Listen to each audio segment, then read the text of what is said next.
represented all of us then. Therefore, if you allow me, I want to read my short remarks. April 22nd is a date embedded in my mind and thoughts since the death of our beloved third President of the Republic of Kenya, His Excellency Mwai Emilio Kibaki. When I learned that a group of eminent Kenyans launched the Mwai Kibaki Annual Memorial Lecture to keep the memory and ideas of this African icon alive 2 years ago, it warmed my heart and spirit. This is a befitting endeavor worthy of the icon we honor today and the yardstick we judge any Kenyan leader against. Such was his measure. I first met President Mwai Kibaki when I was elected to Parliament in 1985. Oh my goodness, it's actually been 40 years since. On the 10th of this month, marked my 40th anniversary as a leader, having been elected to Parliament then. I met him when I was elected as a young member of Kitui North constituency following a by-election. I was young, and he was the Vice President of the Republic of Kenya, as well as Minister for Home Affairs.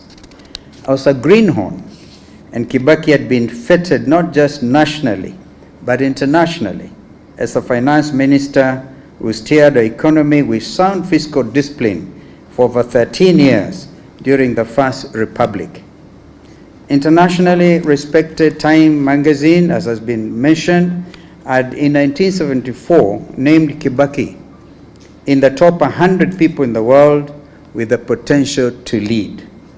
The Time editors had foresight and believe in Kibaki, perhaps even more than Kenyans themselves. 28 years after that heralded article, Mwai Kibaki took the oath of office as the President of the Republic of Kenya. As the Deputy Speaker of our National Assembly, I witnessed firsthand his oratory masterclass. He was an orator, a script writer, not like Malala perhaps, but very close to that. The august floor was his stage and always sold out. When the National Rainbow Coalition won the historic 27 December 2002 general election, President Kibaki appointed me as his first Minister for Foreign Affairs, and then our relationship became more personal. It is that forge of trust and faith, I believe, that allowed President Kibaki to reach out to my party, ODM Kenya as it then was, to save and rescue our nation state following the post-election 2007 violence.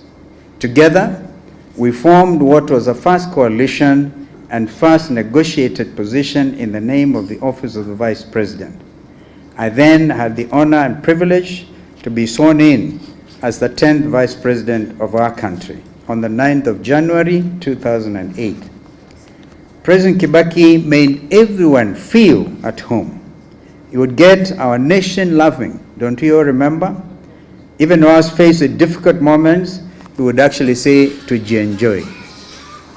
And when things became a little tougher, as an elder statesman, he would call you harsher things. And one time he famously said that because of the Mlolongo system of voting that time, and he had been rigged out of his Othaya constituency, he actually said that even rigging required some intelligence. That was Kibaki. President Kibaki would even other times say very hard things, and you got away with it. President Kibaki listened and he empowered his lieutenants. He was not a micromanager. He reduced taxation across the board and did away with unnecessary and prohibitive laws. President Kibaki's leadership led to the unprecedented 7% growth of our economy, as we've heard, from 0.6%. Our infrastructural growth was self-evident, as was a commitment to economic recovery strategy and vision 2030, as we've just heard from men who worked very closely with him in that regard. President Kibaki was an iconic father figure, a selfless, beloved, and brilliant leader, and his legacy will live on through countless generations. It was my greatest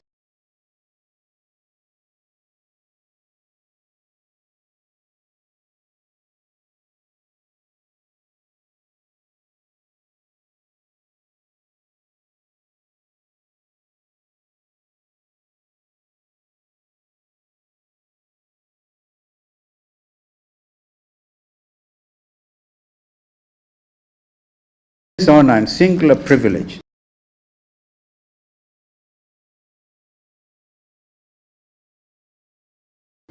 remarkable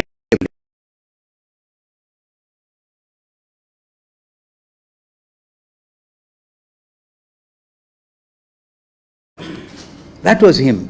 And you remember he had, he's the first person to say, you will not have a national currency having anybody's head printed on it. And he lived to actually see that happen. One of his least eroded qualities was his ability to restore our constitutional ambition, and we have heard from Professor Kibwana was his advisor in that space, come out very clearly on the steps that were undertaken. Less than 5 years from the costly defeat by the people of the Wako constitutional draft at the November 2005 referendum, President Kibaki promulgated the 2010 Constitution of Kenya on the 27th August 2010. Actually, after that referendum, I found myself missing from the newly constituted cabinet. I was not the only one. Raila ODINGA was also missing.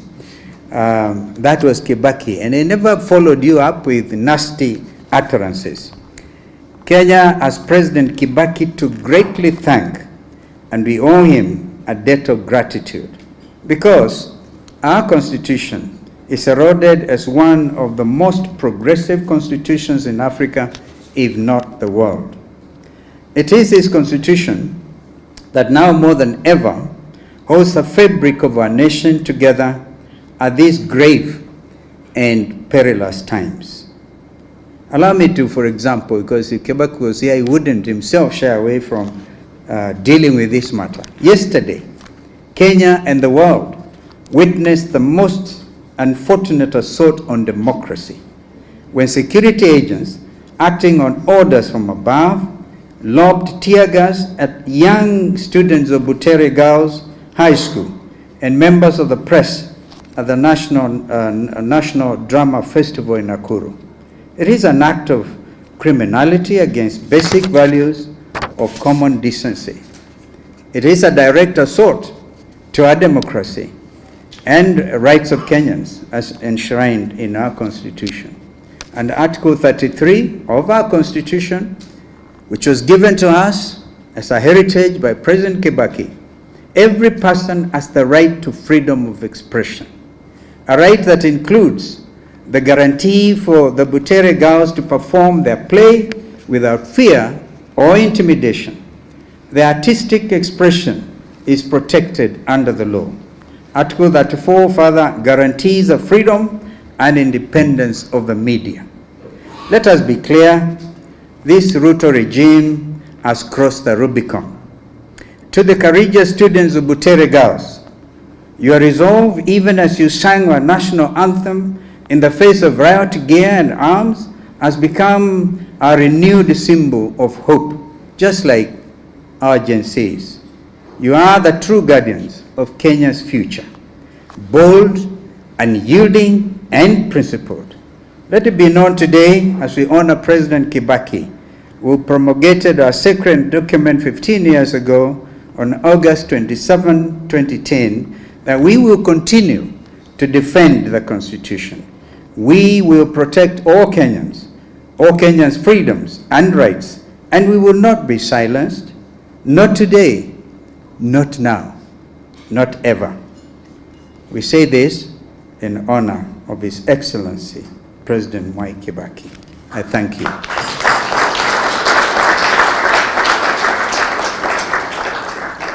Thank you very much, Your Excellency.